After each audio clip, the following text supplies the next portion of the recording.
Hi കൂട്ടുകാരെ, എല്ലാവർക്കും ചെമ്പരത്തിയുടെ മറ്റൊരു എപ്പിസോഡ് റിവ്യൂയിലേക്ക് സ്വാഗതം. ആനന്ദിന്റെയും കല്യാണിയുടെയും മുറിയിലേക്ക് ശിവരാമകൃഷ്ണൻ വരികയാണ്. ശിവരാമകൃഷ്ണൻ ചോദിക്കുകയാണ്, എന്താ എന്റെ മരുമകളുടെ ടെൻഷനൊക്കെ മാറിയോ? മാറിയെന്ന് കല്യാണി തലയാട്ടുകയാണ്. ശിവരാമകൃഷ്ണൻ പറയുന്നു, അഖിലയുടെ പൂജയും വഴിപാടുമൊന്നും വിഫലമാകില്ല.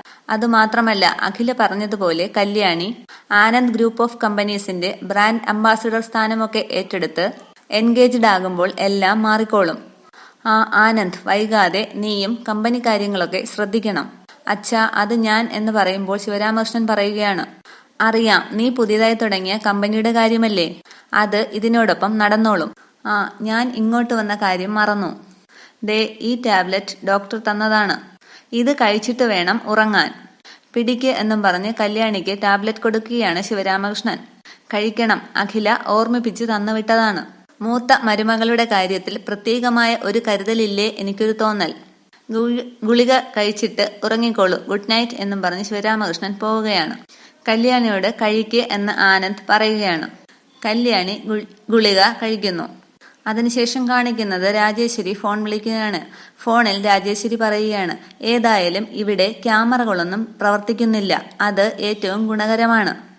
അതിനിത് ധർമാധർമ്മം നോക്കിയുള്ള യുദ്ധമൊന്നും അല്ലല്ലോ.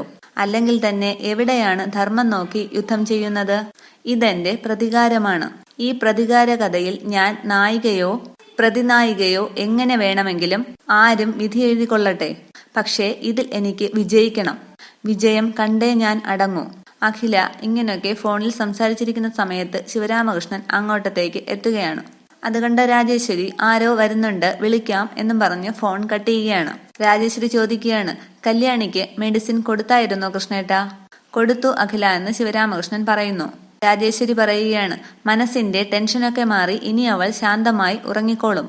ഒന്നും മിണ്ടാതെ നിൽക്കുന്ന ശിവരാമകൃഷ്ണനോട് രാജേശ്വരി വീണ്ടും ചോദിക്കുകയാണ്, എന്താ കൃഷ്ണേട്ടാ ഇത്? എത്രയോ ഇടവപ്പാതിയും മീനച്ചൂടും കണ്ട ആളാണ് കൃഷ്ണേട്ടൻ. ചെറിയ കാര്യങ്ങൾക്ക് ഇങ്ങനെ തളർന്നാലോ? അപ്പോൾ ശിവരാമകൃഷ്ണൻ പറയുകയാണ്, മക്കളുടെയും മരുമക്കളുടെയും ഒക്കെ കാര്യം വരുമ്പോൾ എനിക്ക് മാത്രമല്ല അഖില, ഏതൊരു പിതാവിനും ഇതേ അവസ്ഥയൊക്കെ തന്നെയാണ്. അത് പ്രകടിപ്പിക്കുന്നില്ലെന്നേ ഉള്ളൂ. അതിന് അത്രയ്ക്ക് വലിയ പ്രതിസന്ധികളോ പ്രശ്നങ്ങളോ ഇവിടെ ഇല്ലല്ലോ കൃഷ്ണേട്ടാ. രാമകൃഷ്ണൻ പറയുകയാണ്, അച്ഛനും അമ്മയും നഷ്ടപ്പെട്ട കുട്ടിയാണ് അവൾ. ആ സ്നേഹം കൂടി കൊടുക്കാൻ ഉത്തരവാദിത്വം ഉണ്ട് നമുക്ക്. ഇങ്ങനെയൊക്കെയുള്ള അവസ്ഥകൾ എല്ലാവർക്കും ഉണ്ടാകാവുന്നതേ ഉള്ളൂ കൃഷ്ണേട്ടാ. ദേ നോക്ക് കൃഷ്ണേട്ടാ, കല്യാണി സാധാരണ ജീവിതത്തിലേക്ക് തിരിച്ചു വരാൻ ചിലപ്പോൾ ഒരൽപ്പം സമയം എടുത്തുന്നു വരും. അവളെ നമ്മുടെ ആനന്ദ് ഗ്രൂപ്പ് ഓഫ് കമ്പനീസിന്റെ ബ്രാൻഡ് അംബാസിഡറായി തിരികെ കൊണ്ടുവരികയല്ലേ. അപ്പോൾ ഉത്തരവാദിത്വവും തിരക്കും ഒക്കെ കൂടും. തിരക്ക് കൂടിയാൽ പിന്നെ ഇതിനെക്കുറിച്ചൊക്കെ ചിന്തിക്കാൻ നേരം ഇല്ലല്ലോ. അങ്ങനെ ഇതൊക്കെ അങ്ങ് മാറിക്കോളും. അത്രേ ഉള്ളൂ. മനസ്സിനെ സ്വസ്ഥമാക്കി കൃഷ്ണേട്ടൻ ഉറങ്ങാൻ നോക്ക്. ഗുളിക എന്നും പറഞ്ഞ് രാജേശ്വരി എഴുന്നേൽക്കുമ്പോൾ ശിവരാമകൃഷ്ണൻ പറയുകയാണ്, വേണ്ട, ഞാൻ കഴിച്ചു. എന്നാ കൃഷ്ണേട്ടൻ കിടന്നോ? കിടക്കാൻ നേരം ശിവരാമകൃഷ്ണൻ ചോദിക്കുകയാണ്, അല്ല അഖില കിടക്കുന്നില്ലേ? എനിക്ക് ഉറക്കം വരുന്നില്ല കൃഷ്ണേട്ടാ, ഞാൻ കുറച്ചു നേരം ബാൽക്കണിയിൽ പോയി ഇരിക്കട്ടെ. കൃഷ്ണേട്ടൻ ഉറങ്ങിക്കോ. ശരി എന്നും പറഞ്ഞ് ശിവരാമകൃഷ്ണൻ കിടക്കുകയാണ്. ലൈറ്റ് ഓഫ് ചെയ്ത് വാതിലടച്ച് അഖില അവിടെ നിന്നും പോവുകയാണ്. പിന്നീട് കാണിക്കുന്നത് കെട്ടിയിട്ടിരിക്കുന്ന അഖിലയെയാണ്. അവിടേക്ക് കുറുപ്പ് എത്തുകയാണ്. ഹലോ എന്ന് കുറുപ്പ് അഖിലയെ തട്ടി വിളിക്കുകയാണ്. കണ്ണു തുറന്ന അഖിലയോട് കുറുപ്പ് പറയുകയാണ്, തൃച്ചംബരം തകർക്കാൻ വന്ന രാജരാജേശ്വരി, നിങ്ങളെ അഖില മേഡം അറിയാതെ ഇവിടെ നിന്നും പറഞ്ഞയക്കാൻ പോവുകയാണ്. എന്റെ മനസ്സിന്റെ ദയ. അതിന് ഒരേ ഒരു കാരണമേ ഉള്ളൂ, അഖില മേഡത്തോട് സാദൃശ്യമുള്ള ഈ രൂപം. അതിനുശേഷം അഖിലയുടെ കാലിലെ കെട്ടുകൾ അഴിക്കുകയാണ് കുറുപ്പ്. എന്നിട്ട് പറയുകയാണ്, ദേ എല്ലാവരും ഉറങ്ങിയിട്ടുണ്ട്. ഇറക്കിക്കൊണ്ടു പോകുന്നതിനിടയിൽ വല്ല അഭ്യാസവും കാണിക്കാൻ ശ്രമിച്ചാൽ എന്റെ മടിയിൽ ഒരു നിറത്തോക്ക് ഒളിപ്പിച്ചു വച്ചിട്ടുണ്ട്. അതെടുത്ത് പൊട്ടിക്കും ഞാൻ. അതിനുശേഷം പോക്കറ്റിലിരുന്ന സ്പ്രേ എടുത്ത് കാണിച്ചിട്ട് പറയുകയാണ്, ദേ ഈ കയ്യിലിരിക്കുന്നത് ക്ലോറോഫോമാണ്. ബഹളം വച്ചാൽ ബോധം കെടുത്തി വലിച്ചിഴച്ചു കൊണ്ട് പോകും ഞാൻ. അതിനുശേഷം കുറുപ്പ് കയ്യിലെ കെട്ടും അഴിക്കുന്നു. അപ്പോഴേക്കും കുറുപ്പിന്റെ ഫോണിലേക്ക് കോൾ വരികയാണ്. കുഞ്ഞെ എന്ന് വിളിക്കുമ്പോൾ പ്രിയങ്ക പറയുന്നു, ഞങ്ങൾ വീടിന് പുറത്തുണ്ട്. വളരെ സൂക്ഷിച്ചു വേണം അഖിലയെ പുറത്തിറക്കാൻ. ശരി കുഞ്ഞെ എന്ന് കുറുപ്പ് പറയുന്നു. കുറുപ്പേട്ടൻ മനസ്സിൽ കാണുന്നത് മാനത്ത് കാണാനുള്ള ശേഷിയുണ്ട് അഖിലാണ്ടേശ്വരിക്ക്. സൂക്ഷിക്കണം എന്ന് പ്രിയങ്ക പറയുമ്പോൾ ശരി സൂക്ഷിക്കാമെന്ന് കുറുപ്പ് പറയുകയാണ്. അപ്പോഴേക്കും അഖില കെട്ടുകളെല്ലാം അഴിച്ചതിനു ശേഷം വായിലെ തുണിയും അഴിക്കുകയാണ്. പെട്ടെന്ന് കുറുപ്പ് തോക്കെടുത്ത് അഖിലയ്ക്ക് നേരെ നീട്ടിയിട്ട് പറയുകയാണ്, പുറത്തിറക്കാൻ പോവുകയാണ്. പറഞ്ഞതൊക്കെ ഓർമ്മയുണ്ടല്ലോ അല്ലേ? എഴുന്നേൽക്ക്. എഴുന്നേൽക്കാൻ എന്ന് പറയുമ്പോൾ അഖില പതിയെ എഴുന്നേൽക്കുകയാണ്. തോക്ക് ചൂണ്ടി കുറുപ്പ് പറയുകയാണ്, നടക്ക്. നടക്കാൻ എന്ന് ദേഷ്യത്തോടെ കുറുപ്പ് പറയുമ്പോൾ അഖില നടക്കുന്നു. പിന്നീട് കാണിക്കുന്നത് പ്രിയങ്കയും ശ്രീനിയെയുമാണ്. ശ്രീനി പറയുകയാണ്, കുറുപ്പ് ഏതായാലും അഖിലയെ പുറത്തിറക്കും എന്നുള്ളതിൽ സംശയം വേണ്ട. അല്ല പ്രിയങ്ക, ഇനിയും തൃച്ചംബരത്ത് അഖിലാണ്ടേശ്വരിയെ വാഴിക്കണോ?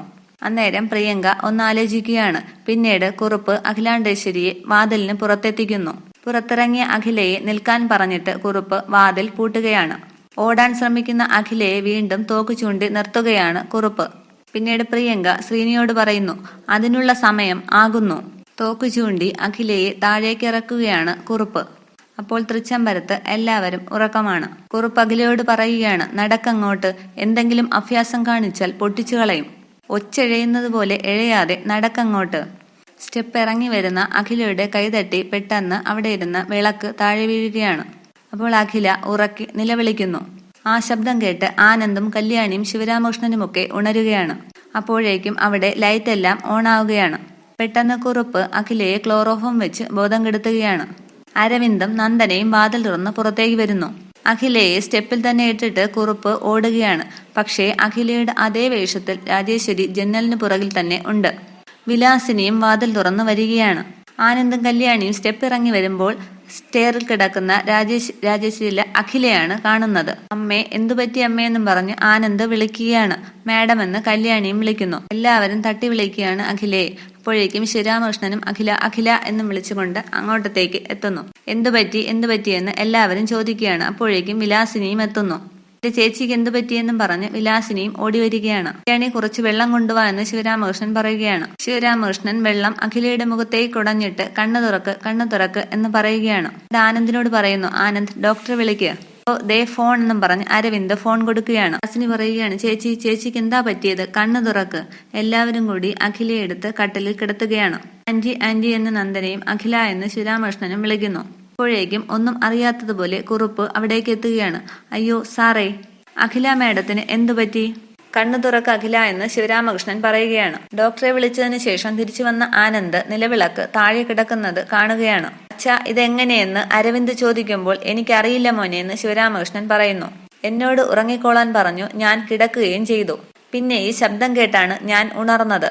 പിന്നീട് കാണിക്കുന്നത് കാറിൽ പുറത്തു നിൽക്കുന്ന ശ്രീനിയെയും പ്രിയങ്കയുമാണ്. അപ്പോഴേക്കും രാജേശ്വരി അങ്ങോട്ടത്തേക്ക് ഓടി വരുന്നു. ശ്രീനി പറയുകയാണ്, ദേ അഖില. അത് അഖിലയല്ല ശ്രീയേട്ട, രാജരാജേശ്വരിയാണ്. പെട്ടെന്ന് രാജേശ്വരി കാറിൽ കയറിയതിനു ശേഷം ശ്രീനിയോട് പറയുകയാണ്, കാർ എടുക്ക്.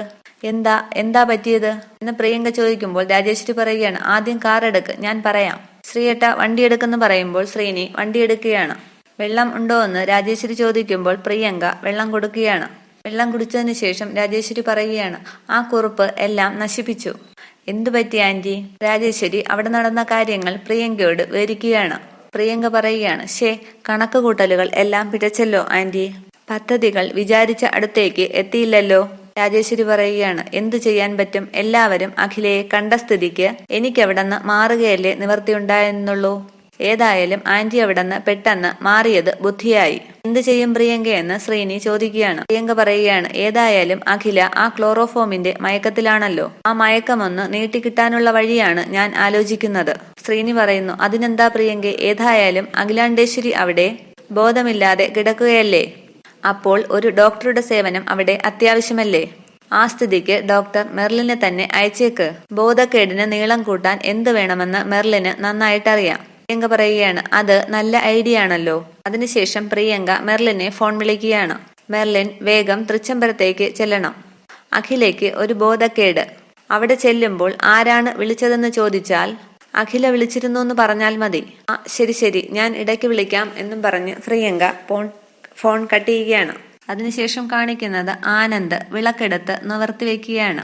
അഖിലയെ എല്ലാവരും ഉണർത്താൻ ശ്രമിക്കുന്നുണ്ട്. പക്ഷെ അഖില ഉണരുന്നില്ല. ചേച്ചി കണ്ണു തുറക്ക്, അയ്യോ എന്റെ പൊന്നു ചേച്ചി എന്നൊക്കെ പറഞ്ഞ് വിലാസിനി കരയുകയാണ്. മോനെ, ഡോക്ടറെ വിളിച്ചോ എന്ന് ശിവരാമകൃഷ്ണൻ ചോദിക്കുകയാണ്. ആനന്ദ് പറയുന്നു, വിളിച്ചു, ഉടൻ വരും.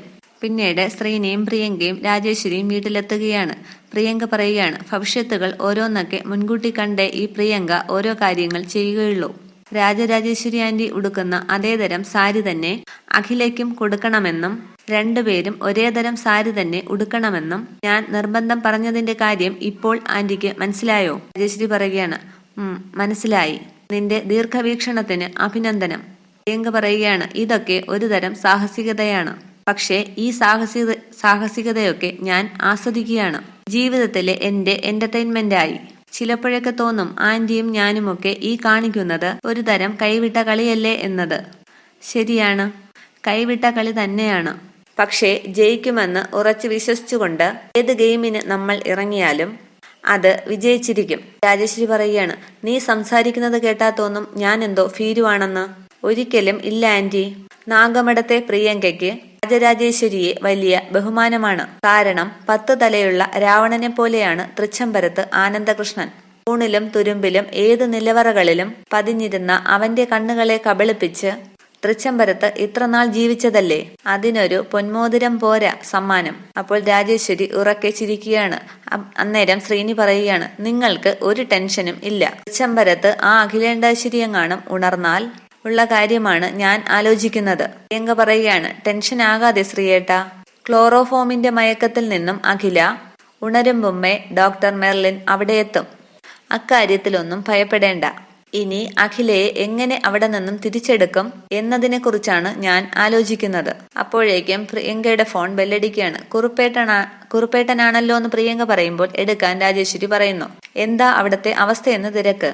കുറുപ്പ് പറയുകയാണ്, കുഞ്ഞെ, രാജേശ്വരി മേഡത്തെ കാണാനില്ല. രണ്ടുപേരെയും കൂടി ഒരുമിച്ച് ആരെങ്കിലും കണ്ടാൽ അതോടെ തീർന്നു എല്ലാം. അപ്പോൾ പ്രിയങ്ക പറയുകയാണ്, ചെറിയ ഒരു പിഴവ് കൊണ്ട് സംഭവിക്കാൻ പോകുന്ന അപകടം ഇപ്പോഴെങ്കിലും നിങ്ങൾക്ക് മനസ്സിലായോ? ഏതായാലും അധികം പേടിക്കേണ്ട. രാജരാജേശ്വരി മേഡം ഞങ്ങളോടൊപ്പം ഉണ്ട്. അവിടെ എന്തായിന്ന് പറയ്. അഖില മേഡം മയങ്ങിക്കിടക്കുന്നു. എല്ലാവരും വളഞ്ഞുകൂടി നിൽപ്പുണ്ട്. ആനന്ദ് സാറ് ഡോക്ടറെ വിളിച്ചിട്ടുണ്ട്. അപ്പോൾ പ്രിയങ്ക പറയുകയാണ്, അവന്റെ ഡോക്ടർ വരുന്നതിന് മുൻപ് നമ്മുടെ ഡോക്ടർ അവിടെ എത്തും കുറുപ്പേട്ട. കുറുപ്പേട്ടൻ പേടിക്കേണ്ട. അഖില പിന്നെയും ഉറങ്ങിക്കൊണ്ടേയിരിക്കും. ഇത്രയുമാണ് ഇന്നത്തെ എപ്പിസോഡ് വിശേഷങ്ങൾ. Thank you.